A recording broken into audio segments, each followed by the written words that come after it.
Hey, this is Joe from SoFly, and in this video we are going to export WooCommerce orders to Dropbox using WP All Export. So to get started, we'll go down here to All Export and select New Export. We'll go over here to Post Type, and we'll select WooCommerce Orders from the dropdown. All right, so you can see here we have 5,758 orders to be exported. And then down here we have some filtering options. So we can determine exactly which orders we want to export by filtering them. So instead of exporting all my orders, let's say I want to just export the orders that were created from people in California. So I can select billing state equals CA. And there you go. We have 623 orders that are going to be exported because we have 623 orders that were created in California. Now we have a bunch of other filtering options that we can add. Everything related to the order, customer information, product information, etc. And we can search too. So let's say I wanted to, search for orders that contain an SKU, and I can use equals if I want to specify the exact SKU, but in my case, I have this product line called Millen, right? And the SKUs all start like this, and then they have a series of characters afterwards, depending on which product in that product line. So I can use the contains feature over here, add that rule, and then you'll see we have 914 orders from this product line. We can also combine orders. So if I wanted to, I could search for, I could add order date or billing state or any, multiple billing states, New York or California, and with this particular SKU within a certain date range. So you can make pretty complicated and very useful, powerful set of filtering rules and combine them in any way that you need, so that you're exporting the exact orders that you need. All right, so let's remove this. Let's just go ahead and export everything. And we'll go ahead and customize the export file. Okay, so over here on the left, this is where we set up our export. And we do so by dragging and dropping. So over here on the right, we have all of my available data. And let's move in the order date. And then we can rearrange things like that. And we can remove elements just by dragging them out. And then we preview, and that's going to be our export. So let's go ahead, let's add some other things over here. So we have our order total down here. Seems pretty reasonable. We can remove my order key. We can also go over here and we can search. So let's say I want to add the customer's name. So we can add their first name. We can go over here. We can add their last name. We can preview. Okay, there we go. Now, let's say I want to combine my first name and my last name into one field. So the way to do that is we'll go over here and we'll create a custom export field. We'll call this name. Then we go over here to customer. We drag in the first name, enter a space, drag in the last name. We save, preview, and there you go. So now we've combined the first name and the last name into one single field. And you can do a lot with custom export fields. For example, if we go back over here to custom export field, you can drag and drop fields from available data. We can add static text, and we can even use PHP functions. So like, for example, adding static text, we could do something like this. Not order date, I want order total. There we go. So we can go like that, and then I can remove this one over here. And there we go. And then we get to PHP functions. So there's two ways that we can pass data into a PHP function. The first one is over here. So I can take my order ID and I can pass it into a function called, whatever, order ID function. And then I can write my function down here. And then it's, going to take the order ID, pass it through this function, and whatever that function returns is going to be here. The other option is we can do it like this. So we can say, order ID processed, whatever the function would do, drag in the order ID, and then we use brackets. So we take a bracket, and then everything inside these brackets is going to be processed like PHP. So we can just call this my function, just like we're writing PHP, open it with the parentheses, close it with the parentheses. You can see this little tag right here. It's going to be my order ID, right? So that's how custom PHP functions work. Very useful, very powerful. We have a lot of documentation on that. check out our YouTube channel, check out our documentation, goes into custom functions in a little bit more detail. Then lastly, over here, we have order date. We have some options over here. So by default, we just get this date format, right? Year, month, date, and then the time. We can also change this to the Unix timestamp. So we can save that and you can see. So the Unix timestamp is a machine readable date format. And you can see the difference here, right? So this is the Unix timestamp version of the date, and this is like a more human readable form. You might need this for some, maybe you'll need this for something in your exports. If you do, there you go. It's also useful with PHP functions. Sometimes it's easier to process the date using the timestamp. The other option that we have is the natural language PHP date. So this is a little bit more human readable, and you can go online and check it out. There's a ton of different ways that you can format the date here.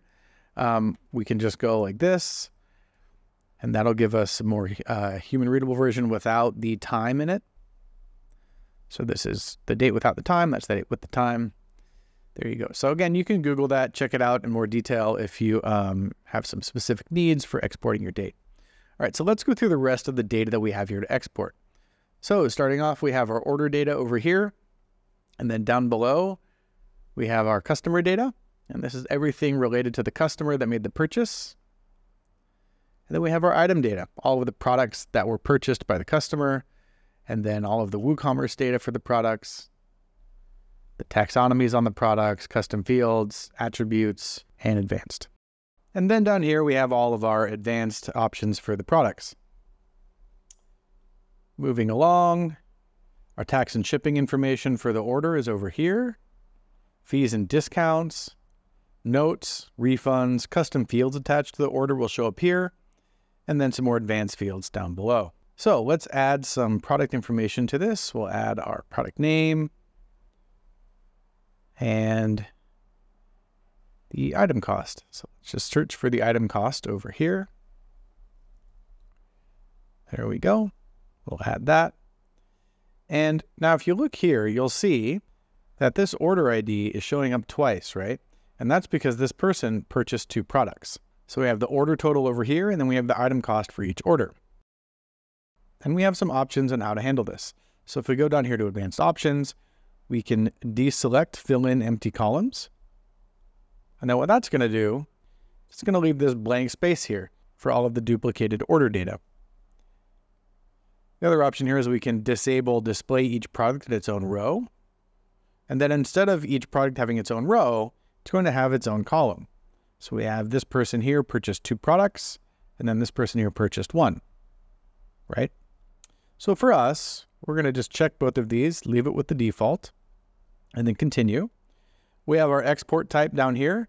So if we want to, we can export a CSV, an Excel file, or over here, we can decide to export to XML. Check out our YouTube channel, check out our documentation. We have a lot of information on exporting to Excel and XML feeds. So yeah, if you're interested in that, check those out. We're just going to stick with the standard CSV, and then we'll continue. All right, over here, we have our scheduling options. So I can set this up so this export runs, for example, every Monday at midnight. And this scheduling service here, where you point and click to set the days that the export runs, this costs $9 a month. We also have an option over here that's included in WPL Export Pro, and here you can schedule your export to run using cron jobs.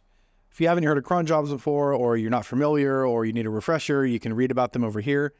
Basically, you set a timer on your server, and then when the time comes, it goes to a URL, and that's all it does.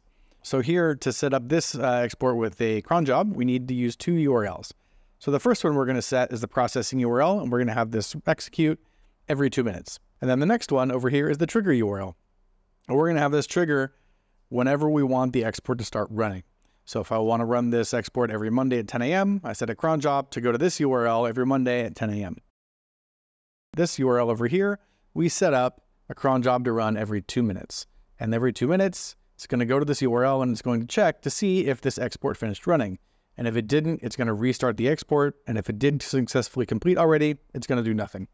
So that's how the cron jobs work. Again, you can check out the documentation here. We're going to not schedule anything. We're just going to run this export once. But for exporting the Dropbox, scheduling is pretty useful, right? So we could set this up so that set it up every Monday, and then every Monday it uploads the file to Dropbox, And then we can go into Zapier and we can also set, the email to fire. We can have an email sent with a Dropbox link, however we want to handle it. So scheduling is super useful with Dropbox, and something you're probably going to want to use if you are exporting orders to Dropbox. Okay, so we'll leave that for now. The other options we have over here, we have export each WooCommerce order in real time as they're completed. Pretty useful. If you're uploading the file to Dropbox, probably not going to be using this feature. Export orders only once. This is super useful, right? Especially when combined with automatic scheduling, or even manual scheduling. So for example, with this combination of settings here, every Monday, we're going to get an export that has the orders from the last week. Very useful. And then this is slightly different, only export orders that have been modified since the last export. And then over here, we have client mode. Client mode lets, you saw us when we were setting up the WooCommerce order export that we were using PHP functions, writing custom code. Well, you probably don't want non-admins writing custom code because then they can just write some code that makes themselves an admin. So with client mode, what you can do is you can select certain exports and imports on your site and then allow client mode. And then you can specify which user roles have access to client mode. So for example, I can say all of my editors have access to client mode, and this is the one export that they can access. And all that editor is going to be able to do is run this export and then also download the file. Now, you can probably think of some reasons why you might want to do this. It's pretty useful in those cases. Recommend you give it a try. You can check out our documentation, check out our YouTube channel. We go into this a little bit more in depth in those other videos. Okay, so we're going to go with the default settings here. Again, for Dropbox, scheduling, super useful. Only export orders once, very useful feature. All right, so let's confirm and run our export. Now, this is going to take a few minutes to run. We'll let it go, and we'll come back when it's finished. All right, so our export has completed. And now it's time to set this up so it integrates with Zapier. So what we're going to do is we're going to go over here to Zapier.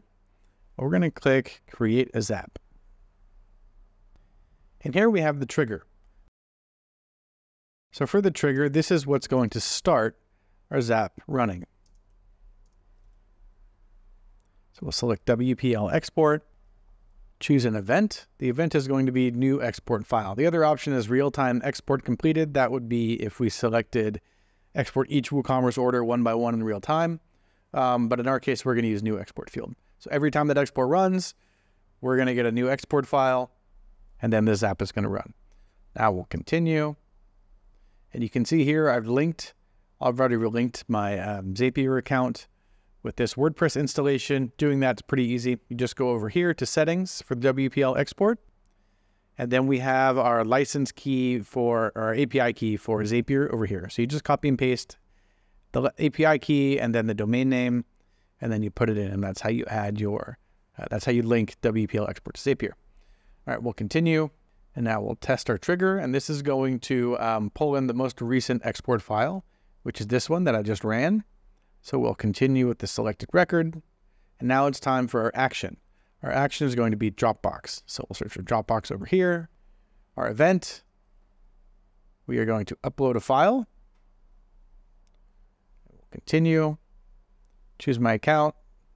There we go. Linking your account. Again, it's just as straightforward as linking WPL export. And they have documentation on Zapier on how to do this. Very straightforward. There's videos on YouTube. Pretty easy stuff. All right, we'll continue. And that will set up our action. So this is where we say, what to put where.